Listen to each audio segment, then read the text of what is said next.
할렐루야. 우리 성가대는 날로 부흥되는 것 같습니다. 날로 성장하는 것 같습니다. 하나님 앞에 영광을 올립니다. 하나님께서 모세를 부르셔서 이스라엘 백성을 축복하기를 원하셨습니다. 그 축복하기를 원하셨던 내용은 네 가지인데 오늘은 세 번째 복으로서 25절 말씀에 여호와는 그 얼굴로 내게 비추사 은혜 베푸시기를 원하며 라는 말씀을 가지고 같이 은혜를 나누려고 합니다. 25절 말씀에 보면 여호와는 그 얼굴로 내게 비추사, 여호와의 얼굴이다 라는 말씀이 나오게 되는데, 구약에서는 그 하나님의 얼굴은 보통 히브리식 개념으로 하나님의 임재를 의미하고 있는 말씀입니다. 그러므로 하나님의 얼굴을 구하라, 그 말씀의 의미는 하나님의 임재를 구하라, 그런 의미가 되고요. 하나님의 임재를 구하라 라고 하는 그 말씀은 하나님의 얼굴을 구하라 라는 말씀과 같은 의미를 가지고 있습니다. 말씀 보겠습니다. 창세기 33장 10절 말씀 보니까 야곱이 형 에서에게 이렇게 고백을 합니다. 내가 형님의 얼굴을 배운 즉 하나님의 얼굴을 본 것 같사오며 라고 하는데, 이 말씀의 의미는 하나님께서 이곳에 형님과 나 사이에 임재하셨습니다. 형님과 나 사이에 하나님께서 함께 하셨습니다 라고 하는 그런 의미를 가지고 있습니다. 또 말씀 보겠습니다. 시편 4편 6절 말씀 보니까 여호와여 주의 얼굴을 들어 우리에게 비추소서. 지금 무엇을 기도하고 있는 겁니까? 주님의 임재를 구하고 있는 겁니다. 주님의 얼굴을 구하는 것은 히브리 민족들은 하나님께서 이곳에 임재하여 주옵소서, 하나님께서 이곳에 좌정하여 주시옵소서 라고 하는 그런 의미를 가지고 있습니다. 그러므로 오늘 본문 25절 말씀을 이렇게 해석할 수 있습니다. 하나님께서 너희에게 임재하셔서 너희에게 은혜 베푸시기를 원하노라. 아멘 하시기 바랍니다. 아멘입니다. 같은 말입니다. 하나님의 얼굴을 배운다는 그 말씀은 하나님께서 이 시간에 임재하셔서 하나님께서 우리에게 은혜 베푸시기를 원한다라는 그런 말씀이 됩니다. 사실 25절 여기 말씀에서요, 은혜라고 하는 것은 하나님께서 우리에게 거저 주신다라는 그런 의미를 가지고 있습니다. 우리가 사실 하나님 앞에 받을 자격이 없음에도 불구하고 하나님께서 그냥 거저 주시는 것, 그냥 아무 조건 없이 우리에게 주시는 것, 그걸 뭐라고 그래요? 은혜라고 하는 겁니다. 은혜, grace, 은혜. 만약에 하나님께서 우리에게 구원을 주시기 위해서 그 구원의 조건을 단다고 하면 어떻게 될까 생각을 한번 해봤습니다. 내가 너를 구원할 테니 너는 매년 1년마다 헌금을 10만 불씩 꼭꼭 하거라. 그럼 우리는 다 지옥 가는 겁니다. 1년에 10만 불 헌금할 사람이 여기 누가 있겠어요? 락커펠러나 천국 갈까요? 허슬리버 건너서 그 리버사이드 철치 락커펠러가 지은 거 아니겠어요? 가보셨어요 한번? 예, 한번 가보세요. 좀 시간 내서 이민생활 바쁘시지만 한번 가보세요. 그분 11조로요 정말 11조만 계산하는 사람이 몇십 명이 되고요, 그 11조를 통해서 어마어마한 일들을 했습니다. 정말 하나님 앞에 큰 일. 천국 가면 락커펠러밖에 없어요. 그러면 내가 너에게 구원을 줄 테니 1년에 꼭꼭 10만 불을 채워라. 그러면 어떡하겠어요? 내가 너를 구원할 테니 너는 일주일에 사흘씩 꼭 금식을 하거라. 매주마다 사흘씩 금식을 하거라. 그럼 우리는 다 굶어 죽습니다. 우리는 구원받기 위해서 우리는 다 굶어 죽는 데니까요.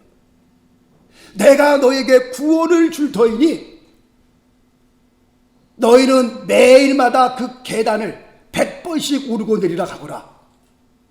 할머니들은 다 지옥 가셔야 되는 거예요. 그러면 무릎이 아픈데 190 무릎을 꿇고서 어떻게 계단을 100번씩 하루에 왔다 갔다 할 수 있겠어요?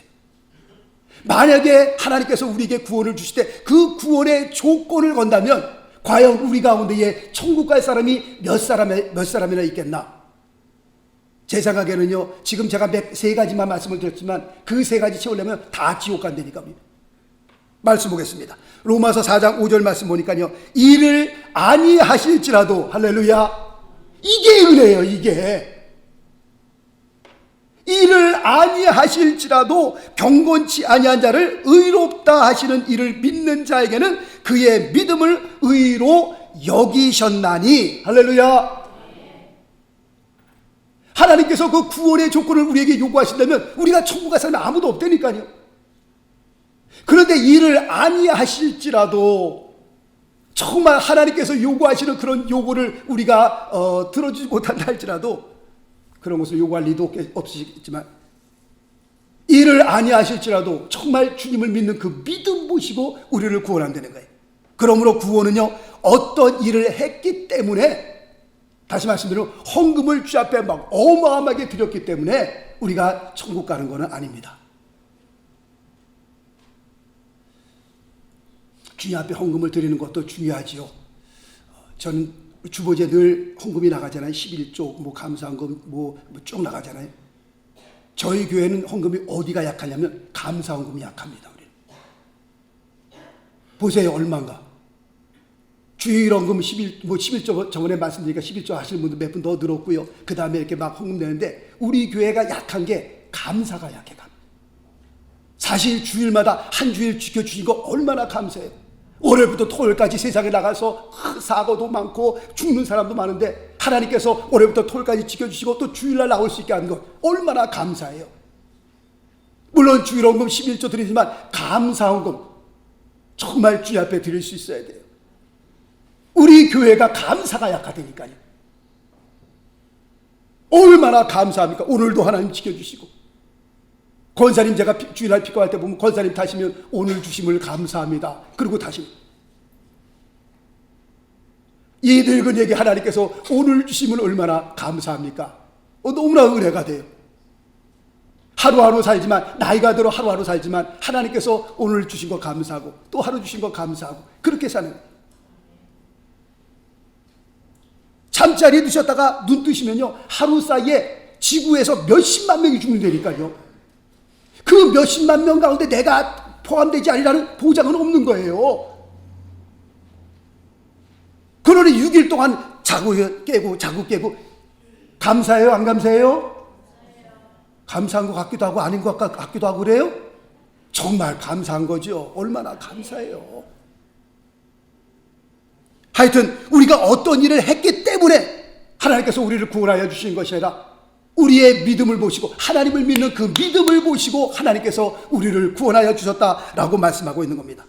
은혜로 말미암아 거둬주시는 하나님의 선물, 그게 뭐예요? 구원이다 라고 말씀하고 있습니다.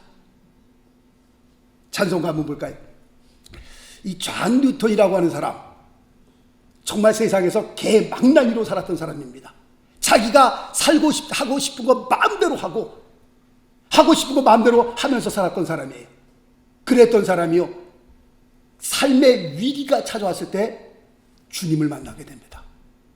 주님을 만나면서 그의 삶이 180도 완전히 달라져요. 그리고 하나님 앞에 헌신하고 신학교 가서 목사가 되고, 그 다음에 우리가 잘 아는 찬송가 405장 전 세계 언어로 번역됐죠. 나 같은 죄인 살리신 주 은혜 놀라와 잃었던 생명 찾았고 광명을 얻었네. 영어가 너무 좋아서 제가 적었습니다. Amazing grace, how sweet the sound that saved a wretch like me. 나같이 못된 놈을 하나님께서 구원해 주셨다는 거예요. I once was lost, but now am found. Was blind, but now I see. 너무 가사가 좋았는데, 우리가 오늘요 무반주로 우리의 목소리로만 하나님 앞에 이 찬양을 드릴 텐데요.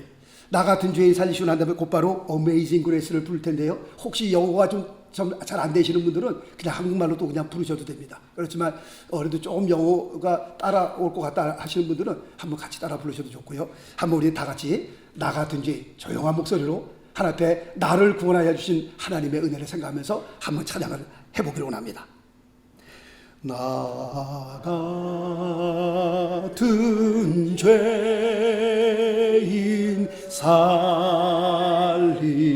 살리시 주 은혜 놀라워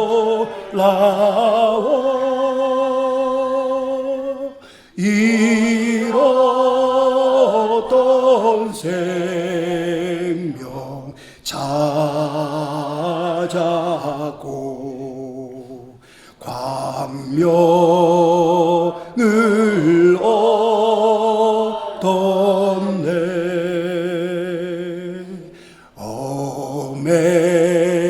Amazing grace, how sweet the sound that saved a wretch like me.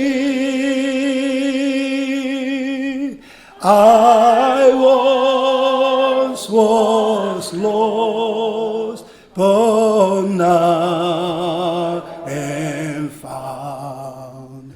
Was blind, but now I see. 할렐루야. 이 찬송을 이렇게 준비하면서 하나님 앞에 너무 은혜가 됐습니다.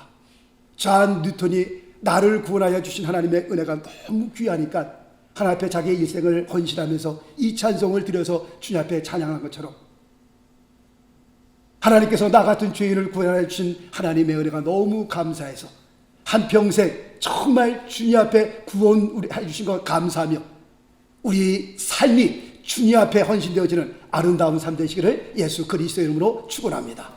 나를 구원하여 주신 것은 하나님의 은혜였습니다. 우리가 이삭의 삶을 보게 되면 하나님께서 그에게 형통케 하시는 복을 주신 것을 보게 됩니다. 이삭이라고 하는 사람은 남의 나라의 땅에서 그랄이라고 하는 그 땅에 살고 있는데 하나님께서 이삭에게 은혜를 베풀어 주셨습니다. 은혜를 베풀어 주니까 남의 땅에 가서 농사를 짓는데 그 해에 몇 배의 결실을 맺었어요?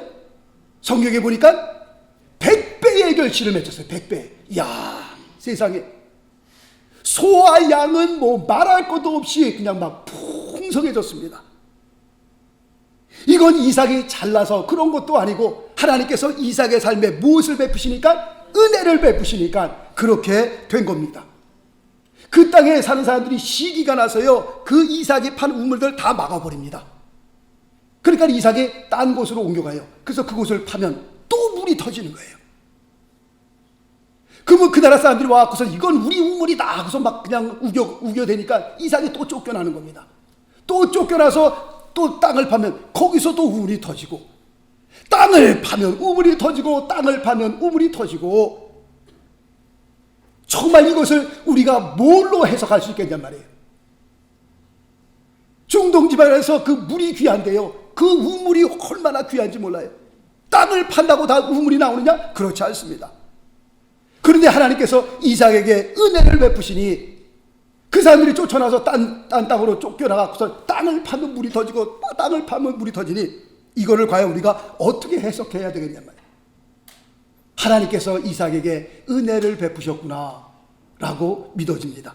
바울의 경우도 마찬가지입니다. 우리가 잘 알고 있는 것처럼 바울이라고 하는 사람은 예수님을 만나기 전에 어떤 사람이었었어요? 교회를 핍박했던 사람이었습니다. 예수 믿는 사람들 잡아다가 옥에다 놓고요, 때리고요, 매질하고요, 그 다음에 죽이기까지 했던 사람이 바울이었습니다.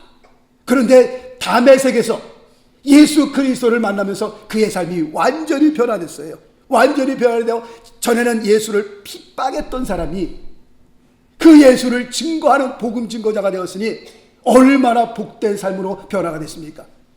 사도 바울이 뭐라고 고백을 해요? 말씀 보니까 고린도전서 15장 10절 말씀 보니까 나의 나 된 것은 하나님의 은혜로 된 것이니 I am what I am by the grace of God.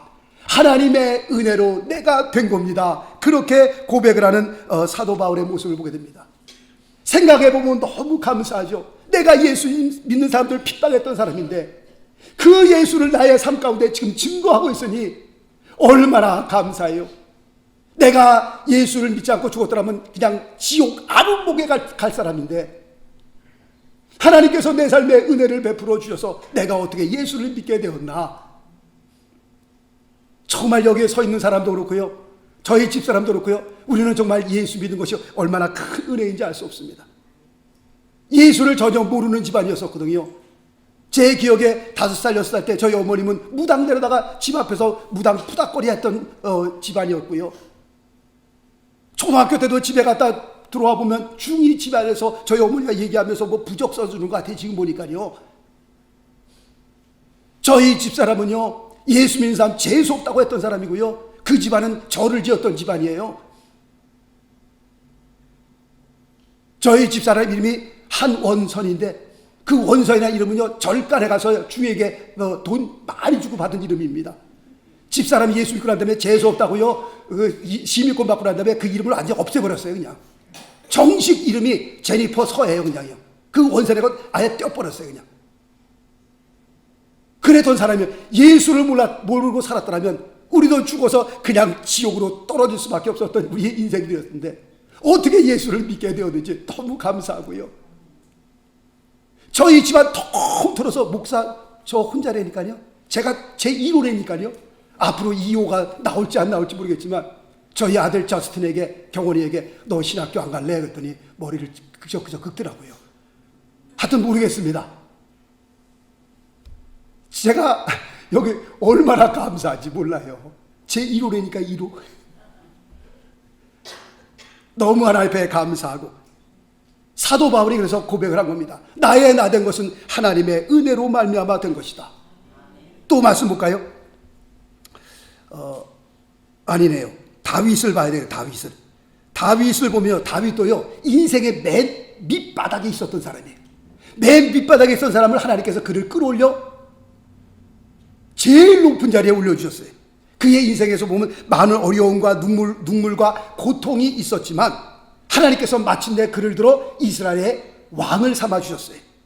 자기의 인생을 돌아보면 많은 어려움이 있었고 눈물이 있었지만 하나님께서 오늘날 나를 이렇게 높여주셨구나 라고 생각할 때 말씀 보니까요, 시편 116편 12절 말씀 보니까 다윗이 이렇게 고백을 합니다. 여호와께서 내게 주신 모든 은혜를 무엇으로 보답할꼬.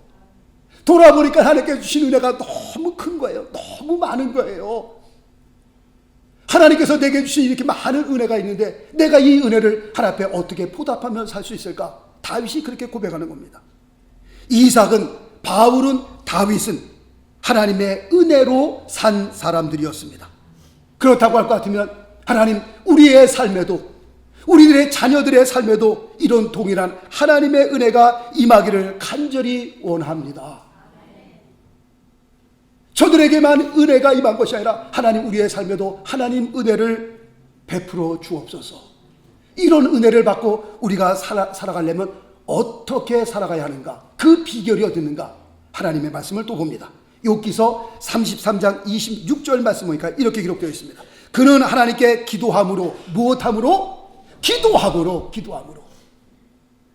하나님이 은혜를 베푸사. 얼마나 귀한 말씀인지 알 수 없습니다. 하나님께 기도함으로 하나님이 은혜를 베푸사 그로 자기의 얼굴을 즐거이 보게 하시고 사람에게 그 의를 회복시키시느니라. 아멘. 하나님의 은혜는 언제 임하는 거예요? 기도할 때 임하는 거예요. 기도할 때. 그래서 기도하라고 하잖아요. 기도. 하나님 앞에 부르짖어 기도하니 하나님께서 그 기도를 응답하시고 하나님께서 은혜를 베풀어 주시는 그 역사들이 성경에 무지하게 많이 들어있어요. 히스기야 왕도 그렇잖아요. 죽을 수밖에 없는 병에 들었어요. 죽어야 됩니다. 그런데 하나님 전에 나가 통곡하면서 기도하니까 하나님께서 그 통곡의 소리를 들으시고 그에게 은혜를 베푸시는데 그의 생명을 15년 더 연장시켜 주잖아요. 성경에 보면 야곱의 경우도 똑같습니다. 야곱을 읽고 내려가다 보면 야곱의 삶에 큰 위기가 찾아왔습니다. 무슨 위기냐? 20년 만에 고향을 찾아갑니다. 집을 떠난 지 20년 만에 고향을 찾아가는데 그가 거부가 되어서 큰 부자가 되어서 고향으로 돌아가게 됩니다. 그런데 야곱이 고향으로 돌아온다는 소리를 형 에서가 듣고 400명의 군사를 이끌고 그에게로 갑니다. 그 소식이 야곱에게 들려옵니다. 가만히 보니까요, 자기를 환영하려고 오는 것 같지는 않아요. 보니까 환영하려고 오는데 그 400인 군사를 이끌고 온다? 이건 좀 아닌 것 같아요. 그럼 뭔가 자기를 때려 부수려고 오는 겁니다. 지금 형인 에서가요 20년 동안 칼을 갈았다니까요. 이놈 내가 만나기만 만나라. 내가 아주 박살을 내리라. 20년 동안에 그 안에 뭐가 미쳤어요? 한이 맺혔던 사람이에요. 내가 받아야 될 그 모든 복들을 다 빼앗아간 그 동생 야곱을 보면서요 20년 동안 칼을 시퍼렇게 갈았다니까요. 그런데 20년 만에 거부가 되어서 돌아온다는 소리를 듣고 형 에서가 400인의 군사를 이끌고 야곱에게로 몰려가는 겁니다. 어떻게 보면요 20년 동안 열심히 일해서 그 거부가 된 그 많은 재산들, 그 자녀들 한순간에 싹 날아갈 수 있는 거예요. 한순간에 다 망할 수 있는, 다 죽을 수 있는 그런 상황인지도 모릅니다. 여기서 어떻게 하면 내가 살아날 수 있을까? 방법은 딱 하나밖에 없습니다. 그가 야복 강가에 가서 밤새도록 하나님 앞에 기도하기 시작합니다. 하나님, 내게 은혜를 베풀어 주지 않으면, 집을 떠나 20년 동안 하나님께서 함께하여 주셔서 제가 이렇게 은혜를 받아서 이제 고향으로 돌아가는데 형 에서가 400인 군사를 이끌고 나에게로 오는데 어떻게 하면 우리 가족 모두 그리고 재산 모두 다 잃어버리는 그런 상황에 처해 있습니다. 얼마나 급했으면 철야를 하잖아요. 얼마큼 간절히 기도했느냐. 환도뼈가 위골이 될 정도로 평생을 이제 쩔룩쩔룩거리면서 살아가는, 그럴지라도 하나님 앞에 은혜를 받지 않으면 다 날아가는 거예요. 망하는 겁니다. 죽는 겁니다. 기도에 생명을 걸었어요. 기도에 올인을 했어요. 하나님이 도와주지 않으면 나는 죽을 수밖에 없는 그런 상황입니다. 하나님 도와주시옵소서. 그렇게 기도하고요, 모든 것을 다 내려놓고 지금 400인 군사를 입고 오는 그 형 에서를 맞으러 나갑니다. 마침내 가까워져서 형 에서와 야곱 동생이 만나는데 칼을 빼고 작살을 낼 줄 알았는데 형 에서가 달려오더니 동생 야곱을 껴안고 서로 엉엉 울면서 그동안의 정을 나누게 된 겁니다. 제가 개인적으로 믿기로는 형 에서가 이 안에 막 한이 맺혀갖고 이놈의 자식을 내가 아주 그냥, 그리고 달려왔는데 오는데 마음이 풀려지기 시작하는 거예요. 누가 풀어주시는 거예요? 하나님이 풀어주시는 거예요. 언제 풀어주셨어요? 야복강가에서 부르짖어 기도할 때에 하나님 앞에 막 부르짖어 기도하는데 그 기도를 들으시고 하나님께서 그 한 맺혔던 에서의 마음을 풀어주시게 녹아주시는 거예요. 사람이 사람의 마음을 움직일 수 있어요? 어림도 없는 말씀입니다. 10개는 물속을 알아도 한 개 사람 속을 모른다는데 사람이 사람의 마음을 움직여요? 아니요. 사람의 마음을 움직이는 걸 누가 움직일 수 있어요? 하나님이 움직여 주셔야 되는 거예요. 야곱이 형 에서를 만나고서 그냥 빈다고 되는 거예요? 아니요. 하나님 앞에 기도하니까 기도의 응답으로 하나님께서 에서의 마음을 녹게 해주시고 정말 야곱을 죽이려고 작정을 했는데 점점 가까이 오는데 내가 왜 그럴까? 하나밖에 없는 내 동생인데 내가 그를 죽여서야 되는가? 내가 복을 못 받으면 저가 복을 받으면 되는 거지. 내가 좀 안 되면 저가 잘 되면 되는 거지. 하나님께서 그의 마음을 녹아주셨습니다. 그리고 야곱을 만나자마자 서로 껴안고 울면서 야곱이 가장 좋은 재물들을 꺼내다가 형님 가지세요. 괜찮다. 나도 많다. 이거 형님 것 9것, 형님 것 9것, 형님 것 9것. 드려도 그냥 뭐 괜찮다고 서로의 사랑과 서로의 우정을 나누는 그런 복된 시간이 될 수 있었던 것은 야곱이 뭐 할 때요? 기도할 때에, 하나님 베푸려 기도할 때에 하나님께서 야곱의 삶에 은혜를 베푸신 줄 믿습니다. 하나님의 은혜가 임하면요, 사람이 변화되고요, 기적과 같은 역사들이 일어나는 줄로 믿습니다. 한 가지 간증만 드리고 말씀을 마치려고 합니다. LA에서 남쪽으로 30분 내려가면 사우스베이 장로교회라고 있습니다. 거기 어느 한 장로님이 계신데 아들 둘이 있어요. 큰아들이 중학교 때부터 방탕하기 시작했습니다. 그 어린 나이에 세상에 나가서 정말 해서는 안 될 짓, 그 못된 짓들을 다 하면서 살았습니다. 그 어린 나이에 그 마약을 몸에 투입하는데 그 마약이 처음에는 좀 강도가 약했다가요, 점점 마약이 세집니다. 굉장히 그 어린 나이에, 고등학생이었었는데 그 어린 나이에 굉장히 센 약이 들어오게 되면 자기 몸이 감당을 못합니다. 그런데 새벽 2시쯤 됐는데 집문을 놓고라는 거예요. 그래서 장로님께서 문을 열어서 보니까 앞에 폴리스 2명이 서 있는 거예요. 이름을 대면서 이게 당신 아들입니까? 네, 아들입니다. 지금 빨리 병원에 가보십시오. 길거리에 쓰러져 있는 당신의 아들을 누가 신고를 해서 우리가 병원으로 옮겨놨습니다. 병원을 새벽 2시에 가보니까 얼굴이 완전히 시커먼, 얼마나 센 마약을 했는지 얼굴이 완전히 새카매서 뭐 이건 살 가망이 없는 거예요. 의사가 같이 얘기를 하면서 그 아들을 보면서 얘기를 하면서 장례식 준비하시기 바랍니다. 살 가망이 없습니다. 그 얘기를 듣고 집에 왔습니다. 그리고 아침에 눈을 떴는데 그날은 주일이어서 목사한테 말씀을 드리고 예배는 드리고 가야 되니까 그날 예배를 드리고 다 같이 이제 목사님하고 또 장로님과 같이 신방 가려고 이제 예배를 드리는 가운데 그날따라 기도가 그 장로님 순서였었어요. 장로님이 올라오셔서 기도합니다. 교회를 위해서 기도하고 나라를 위해서 기도하고 교회의 부흥 발전을 위해서 기도하고 쭉 기도하는 가운데 자기도 모르게 그냥 너무 그냥 마음이 아프니까 아들 기도가 나오는 거예요. 그냥. 그 아들 기도가 나오는데 자식들 잘 되게 해보려고 이 미국 땅에서 한번 잘 살게 하려고 한국을 떠났는데 지금 이 모양 이 꼴이 된 겁니다. 잘 되기는커녕 지금 이제 장례식 준비하라고 한 의사의 말을 듣고 와서 그 장로님이 너무 마음이 아프니까 기도하다가 눈물이 터진 거예요. 자식들 잘 되게 하려고 미국 왔는데 남의 땅에 와 살려고 왔는데 지금 이렇게 됐습니다. 눈물을 흘리니까 그 기도 소리를 듣고 성도들도 같이 마음이 동해서 같이 울기 시작한 거예요. 그리고 그 기도가 통성기도가 돼버렸습니다.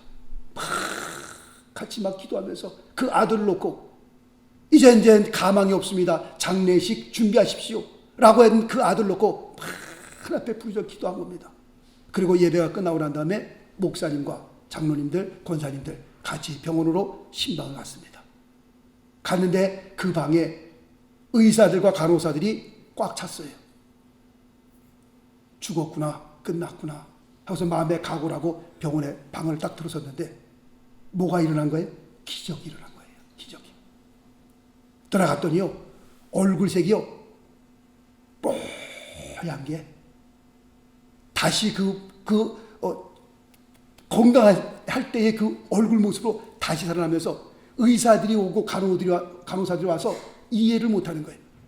어떻게 얘가 이렇게 변했는가? 갑자기 그 시커맸던 얼굴이 어떻게 이렇게 뽀얗게 변했는가? 서로 보면서 얘기를 하는 거예요. 그런데 그 시간을 물어보니까 교회에서 통성으로 기도할 때에 그 시간에 얘 얼굴이 변하기 시작한 거예요. 하나님께서 은혜를 베푸신 거예요. 정말 불가능한 일이었지만 하나님 앞에 부르짖어 기도하니까 하나님께서 그 기도하는 그 기도를 들으시고 장례식 준비하세요. 이제는 가망이 없습니다. 라고 했던 그 아들에게 하나님께서 역사해 주시고 은혜를 베풀어 주셔서 다시 살아나서요. 아들도 목사 되고 아버지도 목사 되고 둘 다 목사가 다 됐어요, 지금요. 하나님께서 다시 살려주셨는데 우리가 주님 앞에 뭐를 못 드리겠는가? 아버지와 아들이 다 목사 되어서 지금도 주님 앞에 잘 섬기고 있습니다. 정말 우리가 하나님 앞에 기도하면 하나님께서 은혜를 베풀어 주시고, 은혜가 임하면 사람이 변화되고요, 은혜가 임하면 기적의 역사가 일어나는 줄로 믿습니다. 2020년 새해를 맞이하면서 우리도 기도해야 합니다. 기도하면서 하나님의 얼굴을 구하십시다. 하나님의 은혜를 구하십시다. 하나님의 임재하심을 구하십시다. 우리의 삶에 하나님의 은혜가 임하기를 원하고요, 우리의 자녀들에게, 우리의 손주들에게 하나님의 은혜가 임하기를 원하고요, 하나님께서 우리의 삶에 얼굴을 비추시고 우리의 삶에 은혜를 베풀어 주시다. 정말 기적과 같은 역사들이 하나님의 은혜로 말미암아 나타나는 그런 귀한 한 해가 되어줄 수 있게 되시기를 예수 그리스도의 이름으로 축원합니다. 기도하겠습니다.